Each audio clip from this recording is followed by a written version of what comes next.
Junagadh ropeway સંચાલકોની દાદાગીરી. મંતવ્ય ન્યૂઝના reporter સાથે કરી ઝપાઝપી.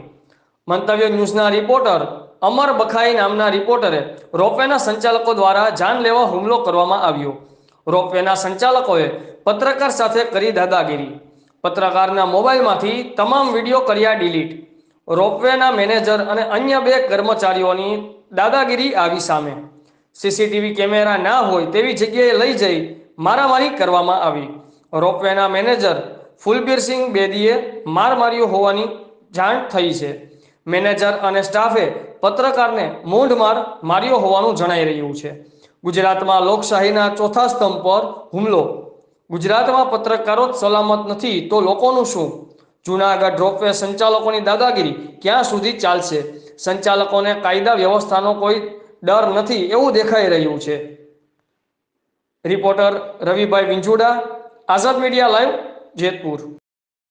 જૂનાગઢ રોપવેના આવા 5 કર્મચારીઓને કડકમાં કડક સજા થાય એના માટે પોલીસ અને કલેક્ટરને બધા જ પ્રેસ મીડિયાના મિત્રો આવેદન પણ આપે. કારણ કે આવી રીતે વારંવાર પ્રેસ મીડિયાના મિત્રો ઉપર, ફોટોગ્રાફરો ઉપર ખાસ કરીને અસંખ્ય વાર હુમલાઓ થાય છે.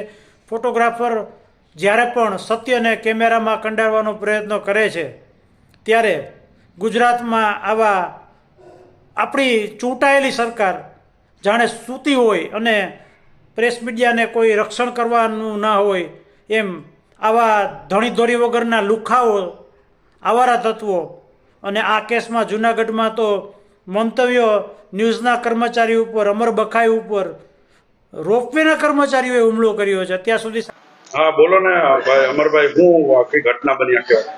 હું અમર બખાઈ મંતવ્ય ન્યૂઝમાં રિપોર્ટર તરીકે ફરજ બજાવું છું.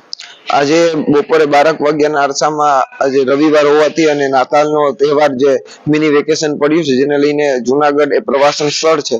રોપવે ખાતે માનવ મહેરામણ ઉમટી પડ્યું હતું. એટલે એક સ્ટોરી કરવા હું ત્યાં રોપવે પહોંચ્યો એટલે તેની પ્રિમાઇસીસની બહારથી પબ્લિકના જ્યાં ધસારો હતો ત્યાંથી હું કવરેજ કરતો હતો, એટલે કે વિડીયોગ્રાફી કરતો હતો.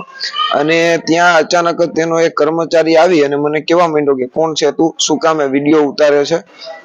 તો મેં કીધું કે હું મીડિયામાંથી છું, મંતવ્ય ન્યૂઝમાંથી. તો મને કહે કે તું ગમે તે હો, મીડિયા વાળા હો તો શું થયું, તું નીચે વયો આવ. એટલે મેં કીધું કે મારું કામ પૂરું થાય એટલે 2 મિનિટમાં હું આવી જાઉં છું. એટલે પછી જેમ આવે એમ તુકારે ને તોછડાઈથી વાત કરી. એટલે મેં કીધું ભાઈ શાંતિ રાખો, હું શાંતિથી વાત કરું. મારો મોબાઈલ ચાલુ હતો એ જે વાત કરતો હતો અને હું પણ જે વાત કરતો હતો મારા મોબાઈલમાં શૂટ થઈ ગયું હતું. હવે એને અચાનક જ એના કર્મચારી અધિકારી જે મેનેજર છે રોપવેના એને બોલાવી લીધા. એટલે મેનેજર જે કુલબીરસિંહ બેદી કરીને છે એ આવી ગયા અને ડાયરેક્ટ જ અમને તો એમ હતું કે સાહેબ ઓળખે છે એટલે સાહેબ સારી રીતે વાત કરશે, પણ મેનેજરે પણ આવતા હવે એવો બિહેવ કર્યો કે કોઈ અધિકારીને શોભે નહીં.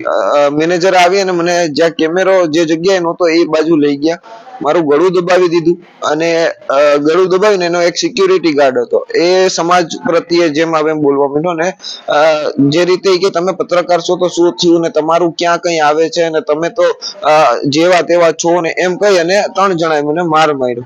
એટલે બધી વાત થઈ ગઈ, બધાને ક્યાં કીધું. તો મને પછી મારા મોબાઈલ બંને ખીચામાંથી કાઢી અને એક મોબાઈલ તોડી નાખ્યો અને એક મોબાઈલ એ લોકોએ હાથમાં લઈ લીધો. પછી પોલીસને ફોન કર્યો, એ લોકોએ પોલીસને ફોન કરી અને પછી પોલીસની ગાડી આવી. એટલે પોલીસ તો મીડિયા તરીકે પર્સનો એટલે ઓળખે, પરંતુ આ લોકોએ મારા મોબાઈલમાંથી તમામ ડેટા છે ડિલીટ કરી નાખ્યો. મારી પાસે લોક ખોલાવ્યો, મારો કાટલો જાણે તોમતદારો એ રીતના વાત બિહેવ કર્યું.